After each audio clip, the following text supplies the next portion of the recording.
আসসালামু আলাইকুম ওয়া রাহমাতুল্লাহ। আজকের বিষয় হচ্ছে পূর্বের বিবাহের কথা গোপন করে যদি পুনরায় বিবাহ করে সেক্ষেত্রে তার শাস্তি হতে পারে কি।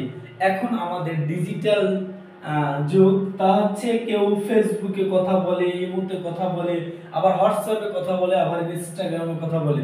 কিছুদিন আগের একটি ঘটনা, তা হচ্ছে একটা ছেলে একটা মেয়ের সাথে ফেসবুকে কথা বলছে, ছেলে মেয়ে বিবাহ বন্ধনে আবদ্ধ হয়েছে। কিন্তু ওই ছেলের পূর্বে আরেকটা বিবাহ করেছিল, সেই ঘরে তার সন্তানও আছে, কিন্তু এই কথাটা বিবাহর কয়েকদিন পরে জানতে পারছে। তবে এই কোনো মেয়ে অথবা কোনো ছেলে যদি পূর্বের বিবাহের কথা গোপন করিয়া পুনরায় বিবাহ করে সেক্ষেত্রে তার শাস্তি হবে দণ্ডবিধির 495 ধারা মোতাবেক যে কোনো বর্ণনার 10 বছরের কারাদণ্ড এবং অর্থদণ্ড। দণ্ডবিধির 495 ধারা মোতাবেক 10 বছরের কারাদণ্ড এবং সাথে কি দিবে, অর্থদণ্ড দিতে পারে।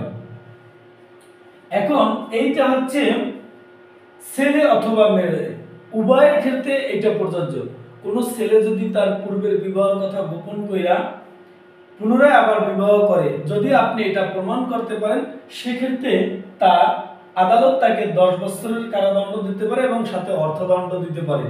কোন মেয়ের ক্ষেত্রেও কি হবে, এই ধারাটা প্রযোজ্য হবে। তাহলে আপনারা আইন জানবেন, আইন মানবেন, নিরাপদে জীবন যাপন করবেন। ভিডিও ভালো লাগলে অবশ্যই শেয়ার করে দিবেন। আসসালামু আলাইকুম।